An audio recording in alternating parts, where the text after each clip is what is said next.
आरोही today news के चुनावी चौपाल कार्यक्रम में आप सभी का स्वागत है। मैं हूं आपके साथ आलोक शुक्ला। आज हम आए हैं ग्रामीण क्षेत्र में। सरकारों में हमने देखा था कि बिल आते थे, बिजली नहीं आती थी, लेकिन हमारी सरकार में बिल बाद में आते हैं, पहले बिजली आती है। शहरी क्षेत्रों में 24 घंटे बिजली और ग्रामीण क्षेत्रों में 18 से 20 घंटे बिजली दी जा रही है।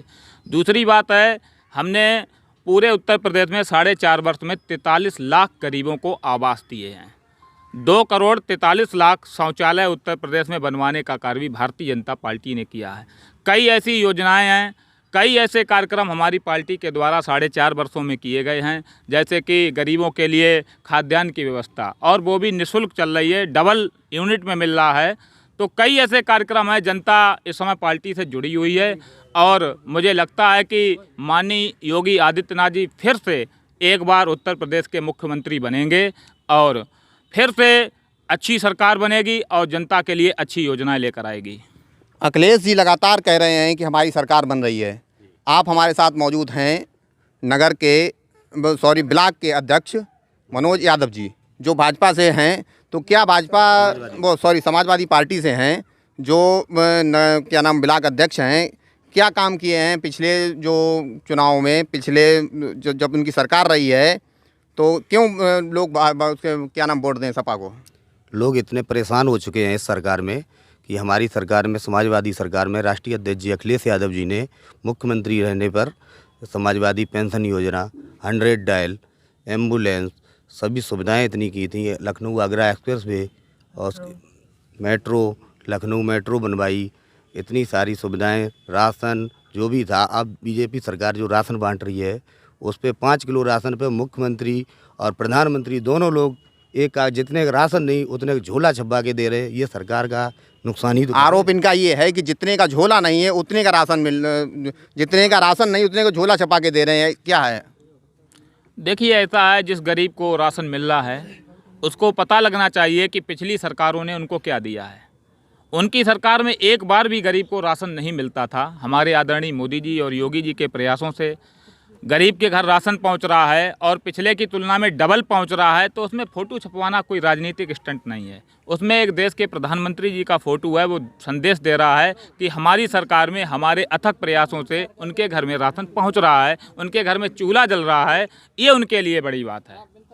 क्या आगे भाजपा सरकार आ रही है या सपा आ रही है? नहीं, आगे तो भाजपा आनी है, क्योंकि उनकी इतनी नीतियाँ अच्छी हैं कि उन्होंने 10 करोड़ परिवारों को आयुष्मान भारत की योजना से शुरुआत की। उसमें 50 करोड़ लोग हो जाते। 50 करोड़ का मतलब एक अमेरिका जैसा देश। पूरे 50 करोड़ परिवारों को आयुष्मान भारत की 5 लाख का जिसमें बीमा होता, गरीब लोगों को वो सुविधा दे रहे हैं। पिछली सरकार में एक बार भी राशन लेना गरीब के लिए मुश्किल था। अब की बार ये सरकार ऐसा काम कर रही है गरीबों के लिए कि 2-2 बार राशन दे रही है और एक बार उसमें फ्री में राशन दे, उसका पैसा भी नहीं ले रही सरकार। तो सरकार से इसके बाद गरीबों को, जिस गरीब की हैसियत नहीं थी जो गैस चूल्हे पर रोटी बना सके, वो सरकार जो है गरीबों को निःशुल्क गैस सिलेंडर दे रही है। मतलब इनकी योजना इतनी है, पूरे मतलब 5 लाख गाँव में जो मोदी जी ने स्वच्छता अभियान चलाया था, उसके अंतर्गत 5 लाख गांव जो हैं आज के खुले में शौच मुक्त कर दिए हैं। तो इनका स्वच्छता अभियान भी प्रभावित हुआ है। मतलब इनकी नीतियां जनता के हित में। किसान आज अन्ना मवेशियों से बहुत ज़्यादा परेशान है। आप किसान नेता हैं, इसके बारे में क्या कहेंगे सरकार? पहले तो आपका स्वागत है। ग्रामीण क्षेत्र में आप निकले हैं। आप देखेंगे गाँवों में जब आप खेतों से होकर निकलेंगे तो जो कहना चाहिए, सरकार के जो घास हटाने वाले जानवर हैं लगा रखे हैं सरकार ने, वो किसानों का कितना नुकसान कर रहे हैं। दूसरा, हमारे साथी अनुज छोटे भाई ये बता रहे हैं कि बिजली आना चालू हो गया है। बिजली के बिल पहले आते हैं, बाद में बिजली आती है। तो भैया ये भी तो बता दो, नाजायज़ बिल कितने आ रहे हैं, उसको भी तो गिनाओ। नाजायज़ बिल, आरोप ये है कि नाजायज़ बिल लगातार आ रहे हैं। इसके बारे में क्या कहेंगे आप? देखिए, ऐसी कुछ खामियां हो जाती हैं।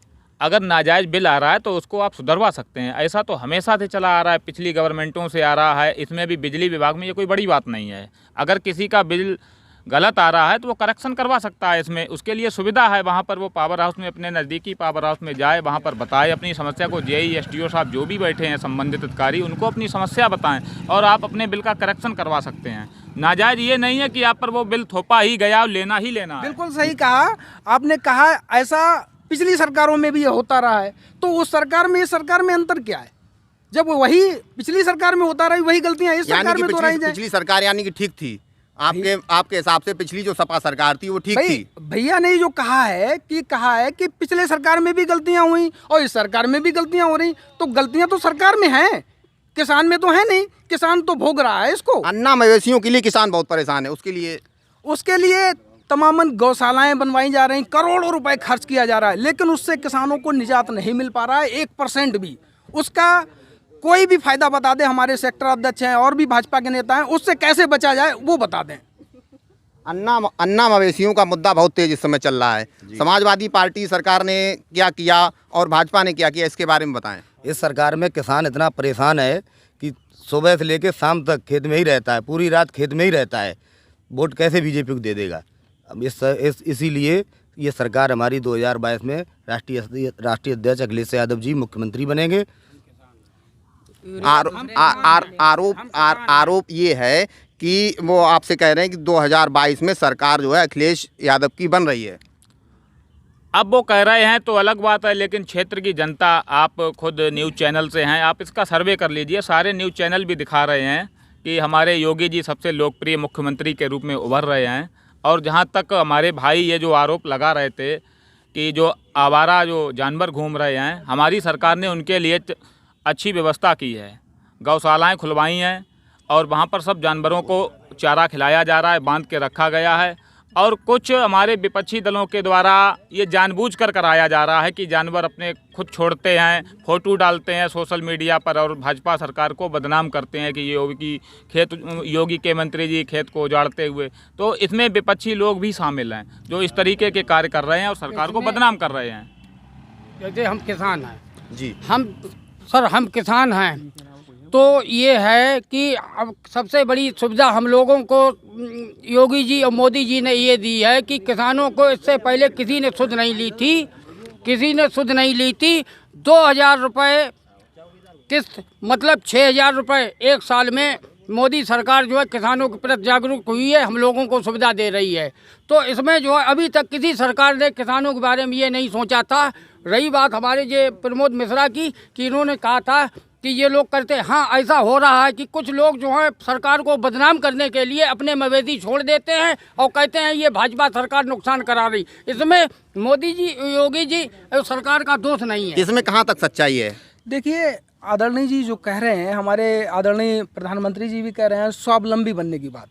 आप राशन फ्री दे रहे हैं, स्वावलंबी कहाँ बना रहे हैं? आप 2000 रुपये दे रहे हैं, स्वावलंबी कहाँ बना रहे हैं? ये आदतें डाल रहे हैं, ये आदतें गलत हैं। और खुद आदरणीय पूर्व प्रधानमंत्री अटल बिहारी वाजपेयी जी ने भी कहा था कि किसान को, पब्लिक को स्वावलंबी बनाइए, स्वावलंबी ही बनाना पड़ेगा। लेकिन यहाँ तो आप समझ रहे हैं, मतलब राशन फ्री बांट रहे हैं, कैसी आदतें डाल रहे हैं लोगों के अंदर। इनका आरोप ये है कि लोग खुद अपने जानवर छोड़ देते हैं, बाद में फ़ोटो डाल देते हैं और कहते हैं कि हाँ भाई ये जो है दूसरे लोगों के जानवर हैं जो खेत को उजाड़ रहे हैं। देखो ऐसा क्या है, अपना कोई जानवर छोड़ नहीं देता है। अपना जानवर बच्चे के समान होता है और किसान सीने से लगा कर रखता है। ऐसा नहीं है कोई छोड़ देता है, बट कुछ जानवर ऐसे खराब हो जाते हैं, वो हो सकता है कुछ लोग छोड़ देते हों, लेकिन सरकार ने इससे पहले भी तो कुछ जानवर छोड़े जाते थे, लेकिन ये समस्याएं नहीं आती थी, उसका समाधान होता था। और आज जो समाधान कुछ हो ही नहीं रहा है। जो किसानों को नुकसान हो रहा है वो बहुत ही दयनीय है। इस ठुठरती ठंड में किसान रातों में लाठी लेकर जानवरों को रखा रहा है। हमारे साथ किसान नेता मौजूद हैं जो जिलाध्यक्ष हैं इस समय। क्या अन्ना मवेशियों का मुद्दा चल रहा है, क्या है आपकी बात? ये मवेशियों का जो मुद्दा है उसके जिम्मेदार कहीं न कहीं सच बताया जाए तो पब्लिक ही है, जो मवेशियों को पालती है। जब वो बिना किसी काम करे जाते हैं, जब दूध नहीं देते हैं, तो उनको मरने के लिए छोड़ दिया जाता है। सही बात तो ये है। गाय हैं तो हमारी, पालते तो हम ही हैं। हमने अपने गांव के आसपास देखा है कि दूसरे गांव के लोग आके हमारे गांव में छोड़ जाते हैं। अगर वो, जब आप उनसे दूध निकाल रहे हैं आप वो दूध नहीं दे रही हैं, आपके काबिल नहीं रही हैं, तो आप सरकार ने इतनी सुविधाएं दे रखी हैं, आप वहाँ ले जाइए, वहाँ छोड़ के आइए। जब आप खेतों में छोड़ेंगे तो नुकसान तो हमारा आपका करेंगी, उसके जिम्मेदार कहीं ना कहीं, सरकार को दोष नहीं दे सकते हम। मुद्दा ये है कि सरकार तो अच्छा काम करना चाहती, चाहे वो सपा हो, चाहे वो बसपा हो, चाहे कोई सरकार हो। सरकार कोई नहीं चाहती कि पब्लिक में उसकी बदनामी हो या मुख्यमंत्री बदनाम हो, अच्छा काम करे बुरा काम करे। मुद्दा ये है कि जो भ्रष्ट अधिकारी बैठते हैं, जिनके खिलाफ किसान आंदोलन होते हैं, सरकार के खिलाफ आंदोलन थोड़ी होते हैं, भ्रष्टता के खिलाफ होते हैं आंदोलन। भ्रष्टता इतनी फैली हुई है, अब एक अधिकारी को हटाने के लिए साहब 4-4 दिन भूखा रहना पड़ता है, तब अधिकारी के बारे में सुना था। तो इन खामियों को सरकार, चाहे वो सपा हो चाहे भाजपा, जो भी सत्ता में आए। नहीं, आगामी सवाल ये है कि आगामी जो चुनाव आ रहे हैं उसमें किसकी सरकार बन रही है? देखो, हर आदमी स्वतंत्र है, मैं इस चीज़ का दावा नहीं कर सकता कि भाजपा बनेगी कि सपा बनेगी। अगर आपने अच्छा कार्य किया है। नहीं, आपका मत क्या है? आप किसे वोट दे रहे हैं? आपके हिसाब से किसकी सरकार आ रही है? देखो, मैं तो अब मैं अपने वोट के बारे में क्या बताऊँ, आप किसको वोट दूंगा? वोट तो आदमी वो अपनी रखता, स्वतंत्र है, वो किसी को भी दे सकता है। मैंने आपसे एक ही बात की, अगर सरकार ने अच्छा काम किया, पब्लिक को लगा है सरकार ने अच्छा काम किया, तो पब्लिक भाजपा लाएगी। अगर पब्लिक को लगता है कि भाजपा से हमारा नुकसान हुआ है, हम परेशान रहे, तो सपा को वोट देगी, बसपा को वोट देगी। वो तो स्वतंत्र है, उसमें आप आंकड़े नहीं लगा सकते हो कि कौन किसको वोट देता है। आजकल तो हमें अपने वोट की जिम्मेदारी पता है, हमारी बीवी पता नहीं किसको वोट देगी। चलिए, लगातार बात उठ रही है कि ये गौशालाओं में काम नहीं हो रहा है। गौशालाएं बनाई तो हैं सरकार ने, लेकिन वो सुविधाएं नहीं हैं जो लोग वहाँ पर अपनी गाय छोड़कर आएँ और अगर काम करें। इसके लिए क्या है? देखिए, जो सरकार के द्वारा गौशालाएं बनाई गई हैं, अब मैं समझता हूं कि हमारे क्षेत्र में जो भी गौशालाएं बनी हैं वहां पर पर्याप्त सुविधाएं हैं और अब वहां पर कोई दिक्कत नहीं है। कोई चीज़ हम शुरू करते हैं तो कोई न कोई व्यवस्था बनाने में थोड़ा समय लगता है, कुछ अव्यवस्थाएं होती हैं, मैं इस बात को मानता हूं। नहीं, आपको तो उसमें आए हुए 4.5 साल हो गए हैं, आपको शासन में आए हुए 4.5 साल हो गए। 4.5 सालों में आपने क्या क्या व्यवस्थाएं बनाई? 4.5 वर्षों में मैंने जानवरों के लिए हमारी सरकार ने जो गौशालाएं बनाई हैं, अब मैं समझता हूं कि वहां पर सारी सुविधाएं उपलब्ध हैं और गौशालाओं और गायों और जानवरों के ऊपर आरोप लगाना बिल्कुल गलत बात है कि जानवर घूम रहे हैं। ये तो केवल एक विपक्ष की सोची समझी साजिश है जिससे सरकार को बदनाम। आरोप ये लग रहा है कि विपक्ष की सोची समझी साजिश है, गौशालाओं में गायें मर रही हैं, ये एक अफवाह है या सही है? देखिए, पहली बात तो आपको बहुत बहुत बधाई। उसके बाद भैया ये कह रहे हैं गौशालाओं में सारी व्यवस्था है। आप हमारे यहाँ चल के देखिए गौशालाओं की क्या हालत है, वहाँ चारों नहीं है, गायें मर रही हैं। क्या व्यवस्था है इनके सरकार में? हमारी सरकार में ये कुछ नहीं था। हमारी सरकार में जो माननीय राष्ट्रीय अध्यक्ष अखिलेश यादव जी थे मुख्यमंत्री, तो ये किसान आदमी जो था वो परेशान नहीं था, किसान आदमी परेशान नहीं था और रोजगार था। इनकी सरकार में भारतीय जनता पार्टी की जो सरकार आई है, जब से बेरोजगारी इतनी बढ़ गई है कि सीमा पार कर चुकी है। हमारी सरकार में गैस सिलेंडर 335 रुपये का था, इस सरकार में अभी 925 रुपये का सिलेंडर हो, गैस सिलेंडर हो गया। नहीं, तो उन्होंने तनख्वाह भी तो बढ़ाई है, सैलरी भी तो बढ़ी है। महंगाई अगर बढ़ी है तो सैलरी भी तो बढ़ी है। तो महंगाई इतनी ज़्यादा बढ़ा दी है, लोग इतने परेशान हो गए हैं जिसकी कोई याद नहीं। लोग वोट देने की बात छोड़ दो, इस सरकार को ऐसा भगाएंगे दोबारा ये वापसी नहीं आएगी। हाँ, क्या कहना है आपका? ये सरकार में किसान बहुत परेशान है क्योंकि इतनी कालाबाजारी हो रही है, खाद की बहुत किल्लत है। जो यूरिया 350 की बोरी मिल रही है, DAP की बहुत किल्लत हो रही है। अब बताइए, अब लोग बहुत परेशान हैं, किसान मर रहा है भूखों। हाँ जी, हमारी सरकार में, सपा सरकार में 51 स्टेडियम लखनऊ बनाया गया और जो 100 नंबर था वो अब 112 का दिया। इससे क्या विकास हो गया? सरकार सिर्फ नाम बदलने का काम कर रही है। सरकार सिर्फ नाम बदलने का काम कर रही है, आरोप ये है। देखिए, नाम बदलने का बिल्कुल कार्य नहीं है, उसको थोड़ा टेक्निक में परिवर्तन किया गया है। और रही विकास कार्यों की बात, तो अगर मैं आपको अपनी सरकार के विकास गिनाऊं तो शायद शाम हो जाएगी। नहीं, क्या क्या क्या विकास हैं, कुछ जनता को बताइए जिससे जनता सबसे समझे। पहला आप तो ये पहले जो बताइए। पूर्वांचल एक्सप्रेस वे जो मेरठ से प्रयागराज बन रहा है, उत्तर प्रदेश का सबसे बड़ा एक्सप्रेस वे है। नहीं, इससे पहले आगरा लखनऊ एक्सप्रेस वे भी बना है, जो दूसरी सरकार ने बनाया है, भाजपा सरकार। देखिए, हम लोकल स्तर की बात करते हैं।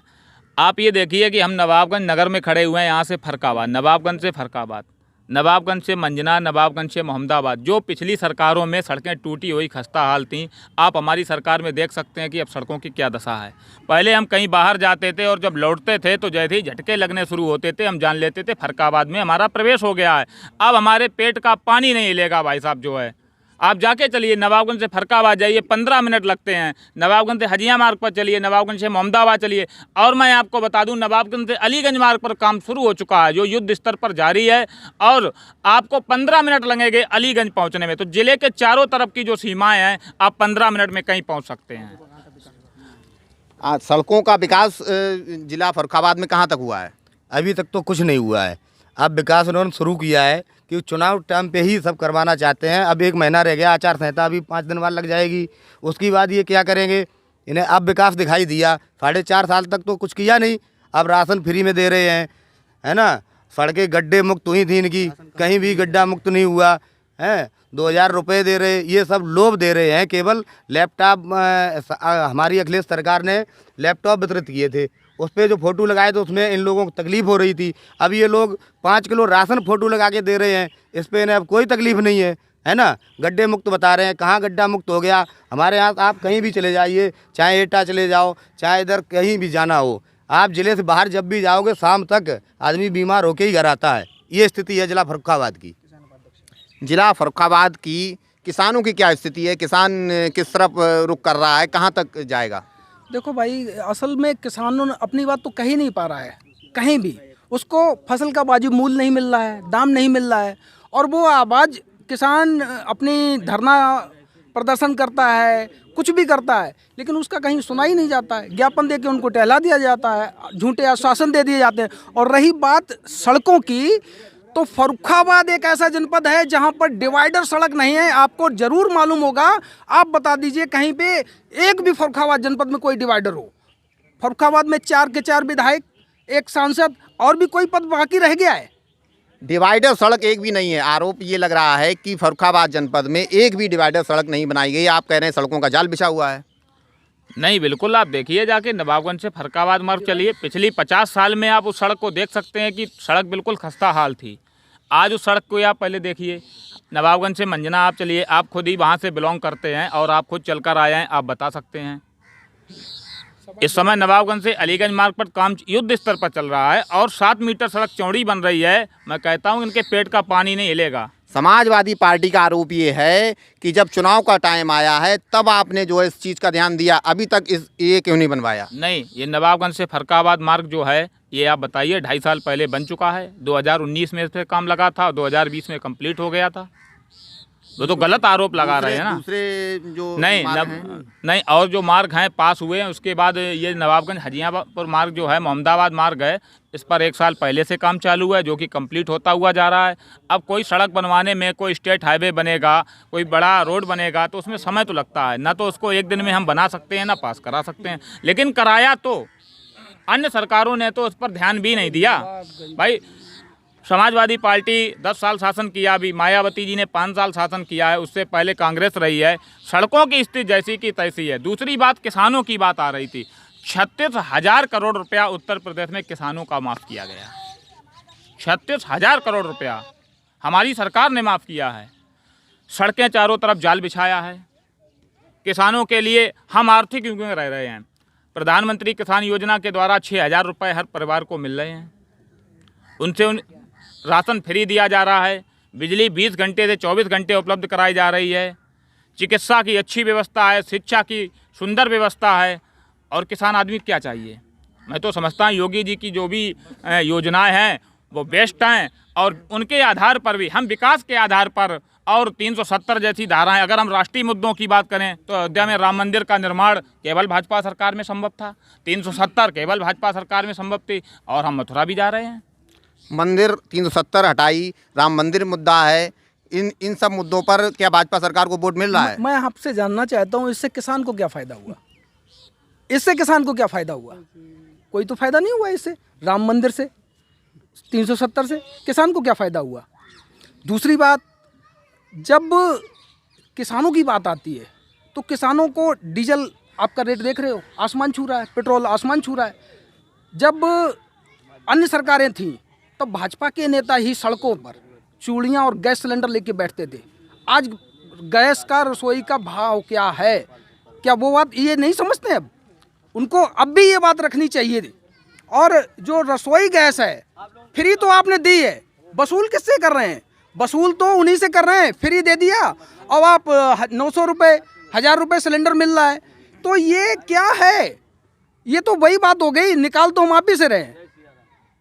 तो दोस्तों ये ऐसा कुछ नहीं है, सब गुमराह किया जा रहा है। हाँ जी, क्या कह रहे हैं आप? मैं ये कहना चाह रहा था, हमारे जो सेक्टर अध्यक्ष जी हैं प्रबोध मिश्रा जी, इन्होंने राम मंदिर और ये सब गिनवा दिए। हम भी हिंदू धर्म में पैदा हुए हैं, हम भी भगवान को मानते हैं, हम इस चीज़ को हम सब चाहते थे मंदिर बने, लेकिन उस मंदिर से किसानों का क्या जुड़ाव, क्या लगाव, हमें इस चीज़ का जवाब अगर सेक्टर अध्यक्ष जी दे सकते हैं तो हमें दे दीजिए। मेरा मानना ये, अधिकारी सरकार जितनी भी सरकारें हैं, सब सरकार चाहती काम अच्छा हो। आपका अधिकारी भ्रष्ट है, अगर उस पर कार्रवाई की जाती है तो आपकी कार्रवाई विलम्ब क्यों होता है? इसका मतलब आप आश्वासन दे रखा है अधिकारियों की, आप जो प्रताड़ित रहने दें, जो पैसे वाले वो राज करें। इस सरकार में मैं तो 3 बार धरना दे चुका हूँ, जिला फरक्काबाद में 4 समस्याएं आज तक दूर नहीं हुई। तो मुझे लगता है डीएम साहब बेकार हैं। फिर क्या समस्याएं थी आप? एक तो समस्या ये थी कि एक ग्राम समाज की ज़मीन का बता के किसी के खेत पे आज से 15 साल पहले सरकारी सचिवालय बना दिया गया। उस व्यक्ति ने वो केस को लड़ा और वो जीता, आज तक सचिवालय बना हुआ है। कमिश्नरी से केस भी लड़ लिया। अब देखिए यहाँ पे क्या गोलमाल है। माननीय लेखपाल महोदय ने उसमें क्या करा है कि नक्शे को सुधारने के चक्कर में नक्शा उसकी जो ज़मीन कम कर दी, सचिवालय आज भी वहीं बना हुआ है। ना उसका कोई मुआवजा मिला, ना उसकी अभी तक पैमाइश हो पाई। 2-3 बार ज्ञापन दे चुके हैं, बैठ चुके हैं। तो ये सरकार के अधिकारी हैं जो सरकार को खुद ही बदनाम करने का कार्य कर रहे हैं। इन पे कार्रवाई करी जाए।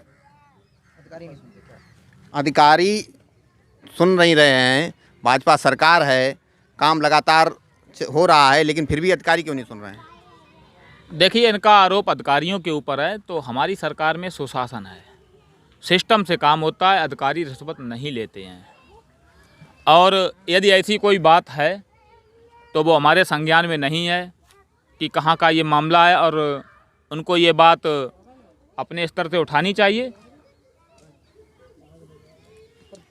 सरकार लगातार अच्छा काम कर रही है और आप कह रहे हैं कि आगे आने वाले समय में सपा सरकार आएगी। जी सर, आगे आने वाले समय में सपा सरकार आएगी। ये क्यों? सरकार पूरी तरह से फेल है, हर मुद्दे पर, हर तरीके से पूर्ण रूप से। हमारा नवाबगंज ये नगर पालिका है, इसमें इतनी गंदगी है, कहीं पर भी कोई सड़क, कोई व्यवस्था नहीं है। अभी आप नवाबगंज से अलीगंज रोड पर जाइए, ये सड़क है गड्ढा मुक्त सड़कें हैं। अगर उसमें 4-4 अंगुर गड्ढे गहरे ना हो तो आप उससे देखना। ये काम अभी तक इन्होंने केवल इलेक्शनी टाइम, भाई साहब कह रहे इलेक्शनी टाइम काम करवा रहे। जब 2017 में जब सांसदीय चुनाव था तब उन्होंने वो सड़क बनवाई। ये सरकार सिर्फ बलात्कारी सरकार है। इतने बलात्कार होते हैं सरकार में, सब कुछ बहुत ज़्यादा, और सिर्फ बलात्कारी सरकार है और किसानों की हत्यारी सरकार है। ये किसानों के ऊपर गाड़ियाँ चढ़ाई जा रही हैं, बलात्कार इतने हो रहे हैं। उन्नाव देख लीजिए आप, हाथरस देख लीजिए, इतनी समस्याएं हैं। बहन बेटियां सुरक्षित नहीं है, रात में औरतें घर से बाहर नहीं निकल पा रही हैं। ये स्थिति हो गई है इस सरकार की। क्या इनके लिए जवाब है? देखिए, हमारे भाई अभी आरोप लगा रहे थे कि ये बलात्कारी सरकार है। सबसे पहले मैं उन्हें बता दूं, गायत्री प्रसाद प्रजापति किस सरकार में मंत्री थे? गायत्री प्रसाद प्रजापति का इतिहास निकालने भाई साहब, जब वो मंत्री पद पर थे तब दुष्कर्म किया था, उसके बाद उनको कोर्ट ने सजा सुनाई है। हम कैसे बलात्कारी हो गए? बलात्कार आप करते हैं। हमारे सरकार में तो सुशासन है। महिलाओं की सुरक्षा की बात करिए तो रात में निर्भीक घूमती हैं। पहले की सरकार में महिलाएं सुरक्षित नहीं थीं, उनको दिन में आप उठा लेते थे। आज के समय में एक लड़की रात में अकेले घूम सकती है। मैं दावे के साथ कहता हूं, हमारी सरकार में वो अपराधियों में भय है, गुंडों में भय है। और ये जो एंटी रोमियो टीम हमारी सरकार के द्वारा चलाई गई है, तो कहीं ना कहीं ये महिलाओं के लिए एक अच्छा कदम है और हमारी बहन बेटियां बिल्कुल सुरक्षित हैं समाज में। सुशासन सरकार है। देखो, हम तो यही कहना चाहेंगे, किसानों को उनकी फसल का वाजिब दाम मिले, उसके लिए कोई भी सरकार आए हमें कोई मतलब नहीं है। हमें किसानों को जो फसल है खून पसीने से इतनी सर्दी में